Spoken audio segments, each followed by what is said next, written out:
What's going on, everybody? This be your boy DJ Anonymous with Sports Biz Music, the podcast, episode 105, and I have a very special guest on the show. I have Miss Christina Rosso on the show today. Hey, how you doing? I'm great, thanks. How are you? I'm good. Just waking up not too long ago, grinding and stuff like that. Through the whole weekend, it's a lot going on, but yeah. So before we get into the questions and everything, would you like to introduce yourself to the people? Yeah, sure. So my name's Christina. I run Yoga Alignment on Instagram and Yoga Alignment Guide on Facebook. Essentially, they are educational platforms for teaching about yoga and poses and correct alignment and yoga inspiration and motivation as well. Okay. So, tell us about like the beginnings. What made you want to do yoga, and eventually have, I guess, your own like company on teaching and guiding people about yoga and how to do the different techniques. So I started practicing about 10 years ago. I went to my first class with my parents, actually, and it was a hot yoga class. So it's one of those ones where you go in and it's pretty much like a sauna inside and you're sweating a lot. Mm-hmm. Have you ever done a yoga class like that before? Nah, not like that. I heard it's very intense. No. It can be, definitely. So my first class with my parents, I had absolutely no idea what I was doing. In some of the poses, we were laughing. I couldn't really connect because I had absolutely no awareness. And in that class, because I have a sports background, I'm very competitive. So the teacher would say, okay, and if you're able to do this, go further into this progression or this progression. And I was doing poses that I had no business doing. Came out very sore. I didn't hurt myself at that point, but I very well could have. So in 2017, I completed my yoga teacher training, and I had an awesome yoga instructor there. His name's Fabian, and he taught us the fundamentals of alignment and of how certain bodies are able to perform certain poses, but certain bodies may not be able to, whether that's based on flexibility. Some are more flexible than others, mobility, and sometimes that's just based on the shapes of your bones. So certain poses somebody might not be able to do because of their physical anatomy, not because of their flexibility. So that was a huge eye-opener for me. And I thought, I don't know why I didn't know this before. I thought, I don't know why nobody's ever said this in any sort of class I've ever been to.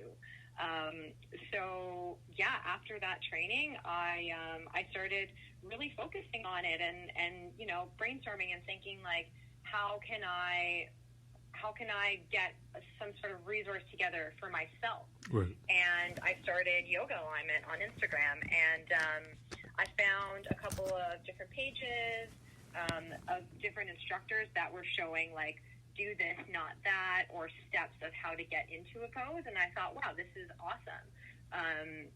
So I wanted to create basically like a resource library where I could go to and other people could go to for these poses and how to do them and how to get into them, and seeing people's transformations of where they were before to where they are now. It kind of just blew up. Like within 3 weeks, I had 10,000 followers, and within 3 months, I had 60,000 followers. So it was mainly about like being consistent, and I would post, twice a day, and I would do everything manually, from finding the contributors, getting their consent, posting, finding the actual asana names. That was a big thing as well that I think it's nice for people to know what they're looking at instead of just seeing a pose and not knowing the name. So yeah, and that was the beginnings of it, and we're a few years later. Wow, that's amazing. Because I was gonna even ask you about your inspiration on like why you started it, but you pretty much said everything about that from your first class on to now. That's what inspires you to even start it. So like,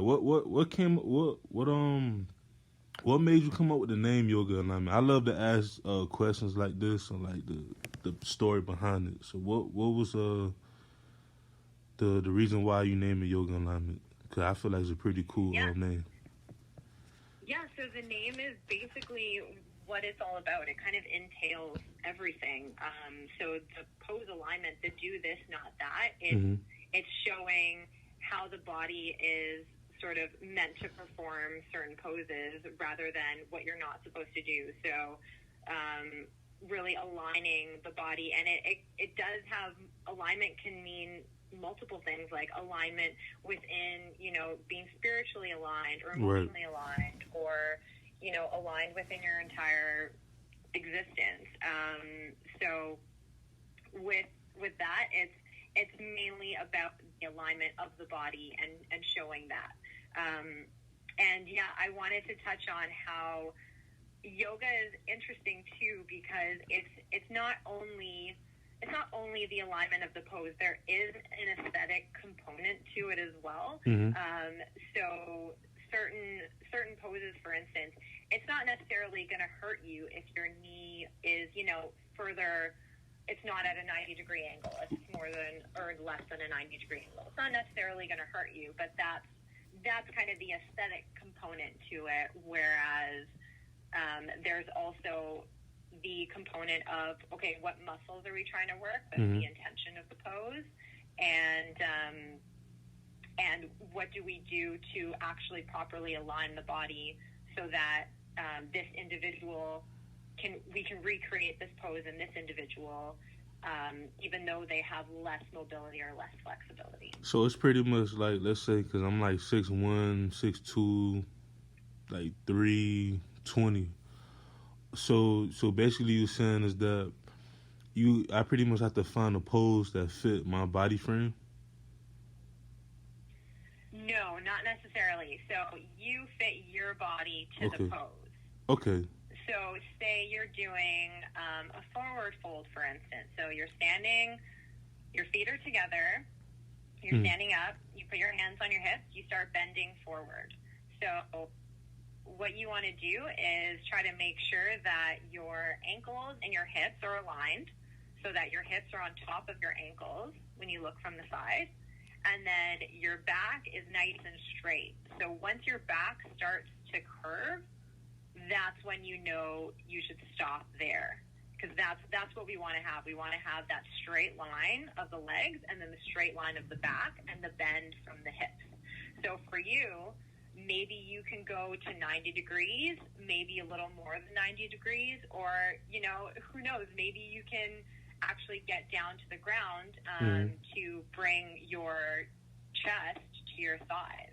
And some people can do that and others can't, right? So it's more about you finding your way around the pose rather than picking poses that are for you. And that's what the account is about. It's like modifying everything to what suits your individual body, because no two bodies are the same. Yes, because I think that's what happened to me a few years ago. I was looking at someone, they was like they could touch the ground, by doing that pose, and I was trying to do it too, but then my back, it didn't give me that strength to do it. So I guess I was like, I got to know my limits then. Exactly, and that's what it's about. It's like leaving the ego aside, and from like a sports perspective, I've been in sports my whole life. Beach volleyball was one of my most passionate sports. So I would always continue to try to, jump higher, go faster, all that sort of thing. So I was trying to push my practice to my limits, but it's not about that. It's knowing your body's limits and moving from there, like finding your body's limits and then respecting those boundaries and finding ways to modify from there. Yeah. So I've had the same thing, like in my yoga teacher training. Right. One of my really good friends from there, Olga, this girl, she did 4 years of flexibility training. She was the most flexible person I've ever seen in my life. Like, she could bend pretty much in half, like almost touch, like her head would go through her legs when she was bending forward. Wow. It was insane.